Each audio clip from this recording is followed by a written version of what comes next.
Pagkain dulot ay buhay. Si Jesus na poong mahal, buhay natin siya kailanman.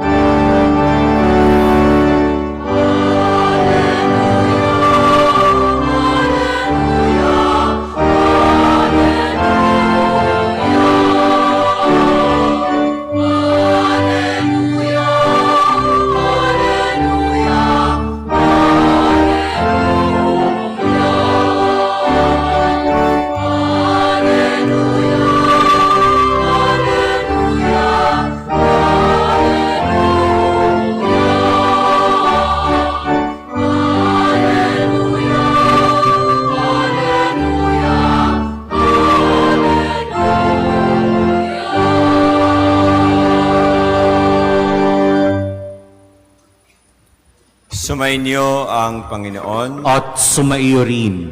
Ang mabuting balita ng Panginoon ayon kay San Lucas. Papuri sa iyo, Panginoon.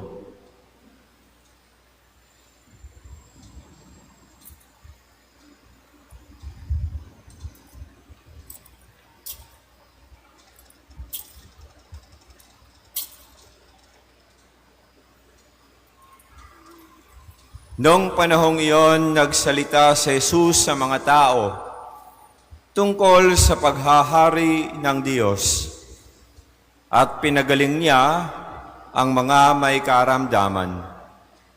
Nang dumidilim na'y, nilapitan siya ng 12 at sinabi sa kanya, "Paalisin na po ninyo ang mga tao nang makaparoon sila sa mga nayon sa kabukiran sa paligid, upang humanap ng makakain at matutuluyan. Nasa isang ilang na lugar po tayo." Ngunit sinabi niya, "Kayo ang magbibigay sa kanila ng makakain." Sumagot sila, "Wala po tayo kundi 5 tinapay at 2 isda. Kaya kailangang bumili kami ng pagkain para sa mga taong ito." May 5,000 lalaki ang naroon. Ngunit sinabi niya sa kanyang mga alagad, "Paupuin ninyo sila ng pulupulutong na tigli 50. Gayon nga ang ginawa nila. Pinaupo ang lahat. Kinuha ni Jesus ang 5 tinapay at 2 isda. Tumingala sa langit at nagpasalamat sa Diyos. Pinaghati-hati niya ang mga ito at ibinigay sa kanyang mga alagad upang ipamahagi sa mga tao. Nakakain ng lahat at nabusog. Tinipon ng mga alagad ang lumabis at nakapuno sila ng 12 bakol.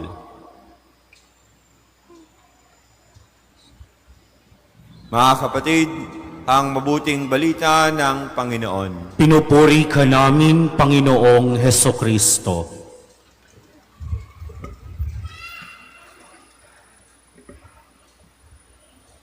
Magandang hapon po sa ating lahat, mga kapatid.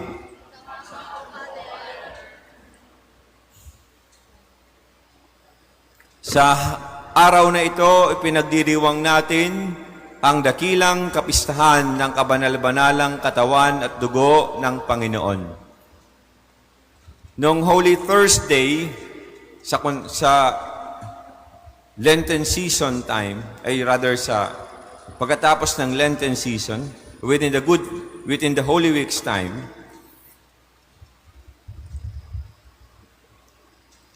ginugunita natin yung pag-institute ng Eucharistia ng ating Panginoong Hesukristo. Kasabay doon yung institution din ng Holy Orders, yung pagkapari. Ginugunita natin yan kapag Holy Thursday. Pero bakit kinakailangan pa nating magkaroon ng dakilang kapistahan muli patungkol sa kabanal-banalang katawan at dugo ng Panginoon, gayong pag Holy Thursday nga, andun na naman, ginugunita na natin itong institution of the Holy Eucharist. Para saan pa ba ito? yung dakilang kapistahan na ito ng kabanal-banalang katawan at dugo ng Panginoon. Para saan pa ba ito? Okay? Para sa akin ay para nang sa gayon, makita natin ano ba yung epekto nun sa ating buhay at para saan ba talaga yon yung Eucharistia na ibinigay sa atin at iniwan sa atin ng Panginoong Diyos. Ano ba ang saysay nito sa ating mga buhay bilang ginawa rin namang katawan ng ating Panginoong Jesus? Alam naman natin tayo bilang simbahan ay katawan ni Jesus. Ngayon, pinapakain tayo ng kanyang katawan din mismo. So ano ngayon? Para saan ba ito? Yung katawan niya, tayo yon, pinapakain ng kanyang katawan. Sa tingin niyo, para saan? Para mas lalo talaga tayong maging kanyang katawan. Talagang maging katulad talaga ng ating Panginoong Jesus. Sa misang ito, ginugunita natin yung banal na puso ng ating Panginoong Jesus. Nanawa tayo sa bawat pagkain natin sa Kanya. Alam naman natin yung batay sa mga pag-aaral, di ba? Yung ostya ng tinest, yung mga ostyang naging totoong laman, naging totoong dugo ng tinest, parte ng puso ni Jesus. Di ba? Narinig nyo na yan, di ba? Na kung saan nang tinitest nila, yung ostyang naging totoong katawan, nakita nila parte ng puso ni Jesus. Okay? Puso ni Jesus. Ibig sabihin, yung kinatanggap natin, puso ni Jesus. Okay? At sa Biblia, pag sinabing puso, yung kabuuan actually, hindi lang yung seat of emotion, kundi yung seat din ng rationality, yung seat din ng intellectuality, seat din ng morality, lahat. Yung loob, yung kabuuan. Okay? Ng pagiging kung sino ng ating Panginoon. Yun ang tinatanggap natin. At yun ang sana ang mangyari na sa bawat pagtanggap nga natin kasi puso naman ni Jesus at si Jesus mismo maging talagang totoong katawan tayo ng ating Panginoong Jesus. Sana ma-realize natin ito. So, pagkatapos ma-institute yung Eucharistia, ngayon sa dakilang kapistahan na ito, sana malaan natin na itong tinatanggap natin ay talagang para sa atin. Para nang sa ngayon later on, makamtan natin yung buhay talaga na walang hanggan na ipinangako ng Diyos. Sa John chapter 6, yun ang sinasabi naman, di ba? Na kung sino man ang iinom, kakain, sa Kanya, makakamtan ang buhay na walang hanggan. Naniniwala naman po kayo siguro dyan, ano? Ang naniniwala, pumalakpak ng isa. Ang hindi pumalakpak, isa pa. Ang naniniwala, pumalakpak ng isa. Oh, malakas. Kaya ngayon lang ako nakakita. Sa bilangguan ko lang nakikita yung pumapalakpak ng kapag nag-gloria. Muling naalala ko na naman kapag nagmimisa kami sa bilangguan. Ako, buhay na buhay ang misa sa bilangguan. Masayang masaya. Okay? At salamat po at pinaalala rin nyo. No? Dapat sa pagdiriwang ng banal na misa, ganyan, nagpa-participate. Merong active participation yung community. Okay, dapat naman talaga may active participation kasi ang nagmimisa dito, minsan magtatanong tayo, sinong nagmisa? Si Father ganito. Si Father lang ba yung nagmisa? Kayo na nandito nagmimisa. Okay, kayo lang kaya ako magsisimba? Anong oras kaya ako magsisimba? Uy, pag ganon, hindi lang ikaw ang nagsisimba. Lahat ng nandoon sa oras na yon, katulad nito, lahat na ito nagsisimba, nagdiriwang ng misa. Tayong lahat na nandito ay nagdiriwang ng banal na Eucharistia. Kaya nararapat lamang na dapat talaga mayroong active participation. Uy, salamat sa pagpapaalala. Palakpakan naman po ninyo naman ang inyong mga sarili. Huwag nating kalilimutan yan. Kasi hindi naman, at yun ay isa sa mga rason din kung bakit pinagdiriwang nga natin itong dakilang kapistahan ng kabanal-banalang katawan at dugo ng Panginoon. Nang sa gayon, makita natin yung saysay talaga nito sa ating personal na buhay. Para saan ba talaga ito? Para saan ba talaga ito? Tayo na ginawang katawan din ng ating Panginoong Jesus. So hindi lamang siya nakikita ang presensya niya hindi lamang doon sa species of the host and the bread and the wine. Okay? Ang presensya niya hindi lang din sa aming mga pare. Ang presensya rin niya ay nasa sa inyo. Sa inyo na nagdiriwang, the assembly. Hindi lang din dito sa salita ng Diyos na inyong narinig, kundi sa inyo na mga katawan ng ating Panginoong Hesus Kristo. Okay po ba yaon? Okay? So, sino yung tinatanggap ninyo? Si Jesus. Parte ng katawan niya, puso. Okay? Nang sa gayon tayo maging katulad niya mula sa puso hanggang sa kabuuan ng ating pagiging kung sino. Okay? Kaya nga binibigay niya sa atin yan.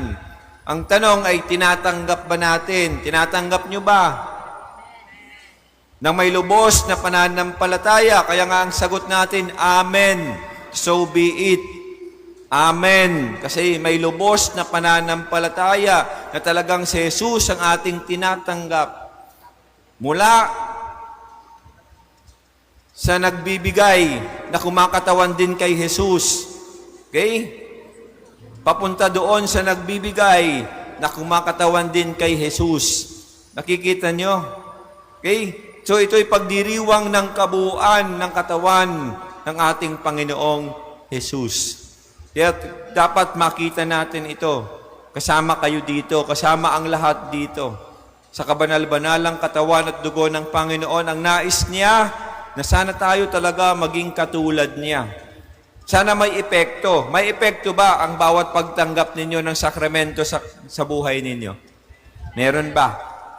Dito sa ating unang pagbasa, mula sa aklat ng Henesis, 14 na kabanata, ating narinig ang pangalan ni Melchizedek. Si Melchizedek ay hari ng ano? Hari ng Salem. At ano ang ibig sabihin ng Salem? Peace, kapayapaan, hari ng kapayapaan. Hindi ko alam kung nasaan eksaktong lugar yung Salem. Sinasabi Jerusalem. Okay? Maaaring nandoon sa ereyang yaon. Ang Jerusalem ay city of peace. Supposed to be. Ngayon, anong nangyayari sa Jerusalem? May digmaan ngayon doon. Panalangin natin. Anong ginawa ni Melchizedek dito? Ang pangalan niya ay nangangahulugang hari rin ng righteousness. King of righteousness. Yan ang ibig sabihin ng kanyang pangalan. The other term for righteousness is justice. Ano bang ibig sabihin ano bang translation ng justice sa hustisya? Hari ng hustisya. Pero ang ibig sabihin ng hustisya o righteousness sa Biblia ay yung maalam kang sumunod sa kalooban ng Diyos. The righteous person, the just person, knows how to follow the will of God. Ang marunong sumunod sa kalooban ng Diyos ay isang righteous person. Si Jesus, righteous person. Kasi marunong siyang sumunod sa kalooban ng kanyang Ama. Tayo kaya, do we consider ourselves righteous persons because we obey God and His will? Yun ang tanong. Anyway, ang ginawa dito ni Melchizedek sa ating unang pagbasa, ating narinig na siya ay kumuha ng alak at tinapay at sa pamamagitan nito pinagpala si Abram. Sabi niya kay Abram, pagpalain ka nawa, Abram, ng Diyos ng kataas-taasan na lumikha ng langit at lupa. Purihin ang kataas-taasang Diyos na nagbigay sa iyo ng tagumpay. Kaya itong ginagawa dito ni Melchizedek, sinabi sa introduction, ng ating unang pagbasa is a foreshadowing of what's gonna come. He is a type of Christ in the Old Testament. Kasi yung gagawin niya ay gagawin din ni Jesus later on. Si Jesus magkukuha ng alak at tinapay. Di ba sa Last Supper, yun ang kanyang ginawa. Yung sa institution of the Eucharist. At bilang paggunita sa gagawin naman din niya, na pagbubuhos at pagbibigay ng kanyang sarili sa krus, yun ang gagawin niya. Okay, so ito ay foreshadowing of that. Yung gagawin ni Jesus, na kung saan sa pamamagitan nito, pagpapalain niya si Abraham. Sa pamamagitan ng gagawin ni Jesus, pagpapalain ng lahat. Okay, pagpapalain ng tanan. Tayong lahat ay pagpapalain. Ngayon, sa ginawa ni Melchizedek, sa pagkuha ng alak at tinapay, pagbabasbas kay Abraham, ito naman ang ginawa ni Abraham. At ibinigay ni Abraham kay Melchizedek ang ikapo ng lahat ng kanyang nakamtan. Ito yung epekto sa kanya. Nagbigay man din si Abraham ng kanyang bahagi, yung ikapo ng kanyang nakamtan. Ngayon, iyan isa siguro dapat nating pagnilayan. Ano ba yung epekto ng banal na Eucharistia sa ating buhay? Natututo rin ba tayong magbigay? Kasi binigyan tayo ng Diyos, nagagawa rin ba nating magbigay katulad ng Diyos? Kahit man lang a portion of what we have. Hindi naman lahat ang hinihingi. A portion nga lang eh. Are we able to give a portion, a tenth, ikapo ng ating nakamtan? Yun, personally, ang ginawa ni Abraham. Sa ating pangalawang pagbasa, si Pablo gugunitain niya yung institution of the Last Supper. Bakit niya igugunitain ito? Ang konteksto nito ganito. Sa mga taga-Corinthians, mahalaga ito. Itong nangyayari kasi nag-aagape sila. Nagtitipon-tipon sila, nagdadala ng pagkain, na kung ano mang meron sila, agape. Okay? Ang problema, nauunang kumain ng iba. Siguro kinakain na nila. Sige, kain na tayo. Dala ko naman to eh. Nangyayari ba yan, paminsan, sa agape? Dala ko naman to, sige, kumain ka. Kain na tayo, mauna na tayo. Kung may alak, uminom na tayo. Lasing na yung iba hindi pa nakakain. Busog na yung iba hindi pa nakakakain. Yung iba hindi pa nakakainom. Ganon ang nangyayari. No? Walang talagang pagkakaisa na nangyayari. Kaya ginunita ito ni Pablo, yung institution of the Last Supper, para ipabatid sa kanila na dapat ganitong mangyayari. Si Jesus, nang magbigay siya lubos para sa lahat. Ang ibinigay pa nga niya yung kanyang sarili para sa lahat. Pero kayo, nagbibit-bit ng ganito. Nauuna pa.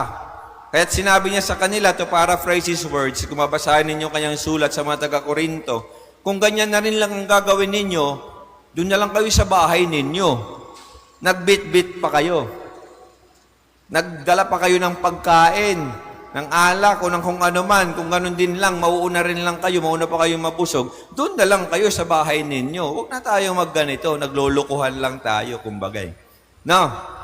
Kaya dito, ipinabatid niya sa kanila, muli yung ginawang Eucharistia ng ating Panginoong Jesus. Sana ganito rin ang maging epekto sa atin. Nagdidiwang tayo ng manalamisa, sana may epekto ito sa kabuuan. No? Sa kabuuan natin bilang isang simbahan na katawan ni Kristo. Sana hindi makakalamang. Yung panglalamang dapat alisin na, ibig sabihin. Yung pagiging makasarili, alisin na. Dapat matutong magbigay talaga. Pag sinabing magbigay, magbigay. Minsan nagbibigay, anong gagawin? Oy, binigay ko yan. Pag ginalaw yung binigay, bakit mo ginalaw? Binigay ko yan. Di ba? Bakit mo ibinigay ka ganito yung binigay ko sa'yo? Ibinigay mo na, tapos pinapansin mo pa. Di ba? Nagbigay ka na eh. Bakit mo ba hinahanap pa? Saan na yung bigay ko? Bakit hindi mo sinisuot yung binigay ko? Bakit mo ibinigay yung binigay ko? Paminsan ganun tayo. Ibinigay mo na, pinapakialaman mo pa. Tapos magagalit ka pa kung anong gagawin ng taong binigyan mo sa binigay mo.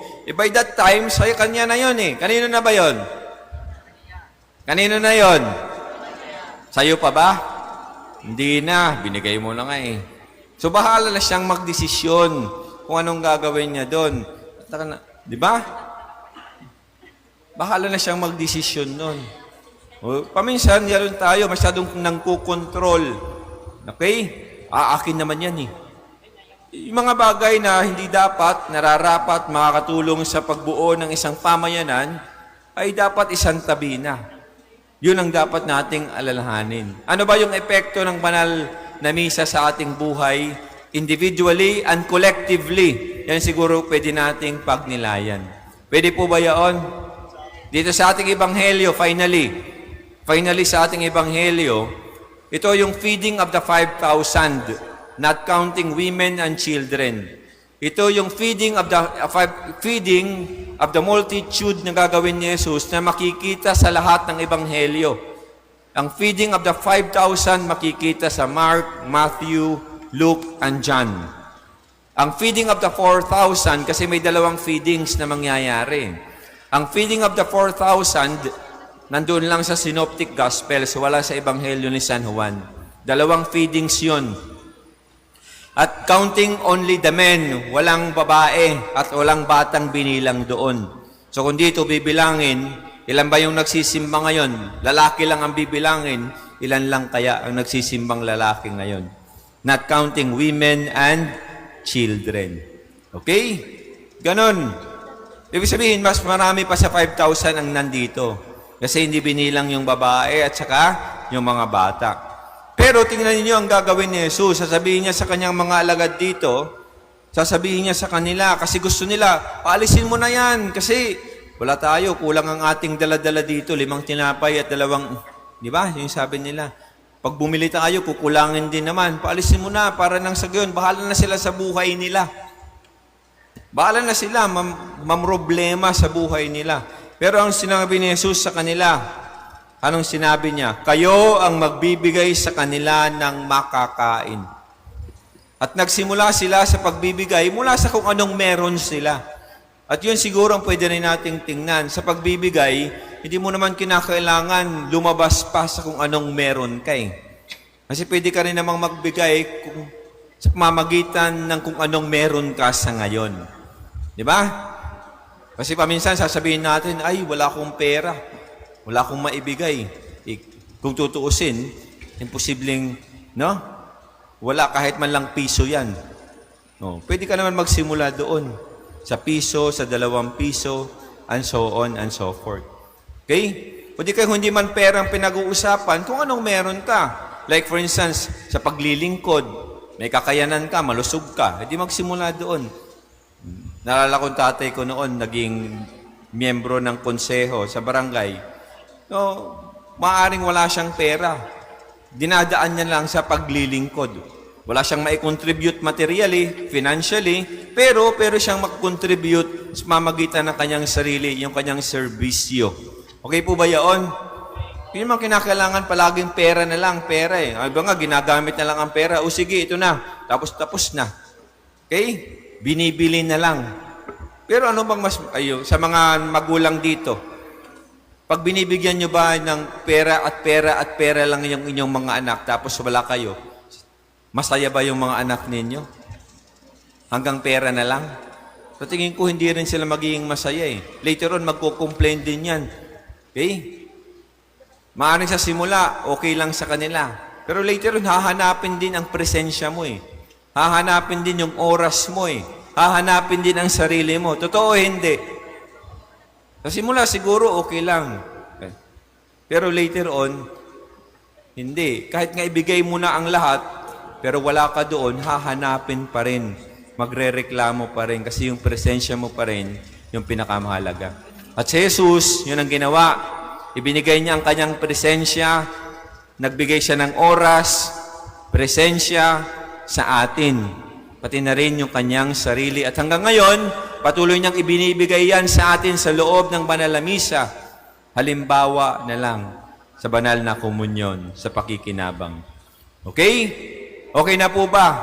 O sana naman, so sa dakilang kapistahan na ito, wag lang nating isipin ang paukol dito sa kabanal-banalang katawan at dugo ng ating Panginoon Jesus dito sa species.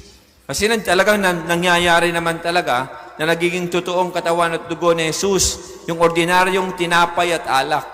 Pero sana ngayon naman, during consecration time, we be able to identify ourselves with that host and that wine. Okay po ba yaon? Na pag sinabi ng Jesus, ito ang katawan ko, we be able to say, I am with you. Okay? Kasi ikaw rin katawan din ka naman ng ating Panginoong Jesus. At sa bawat pagtanggap mo sa Kanya bilang katawan, sana may epekto na. Individually, personally, or collectively. Okay? At hindi kinakailangan perang usapan. Pwede naman sa mamagitan ng sarili mo. Yan ang pinaka-the best na pwedeng maibigay at maibuhos sa kapwa. Yung sarili. Paglilingkod, pakikinig, di ba? Pakikiisa, ano pa ba? Pagngiti, at ano pa ba? As long as you have the self, as long as we have ourselves, we can give. Okay? Habang may sarili ka, pwede kang magbigay. Habang may sarili, pwedeng magbigay. Kasi si Jesus, yung sarili niya, ang ibinigay niya sa atin. Para tayo maging kanyang tunay na katawan. Para sa mundong ito, para makamtan ng mundong ito, ang buhay na walang hanggan.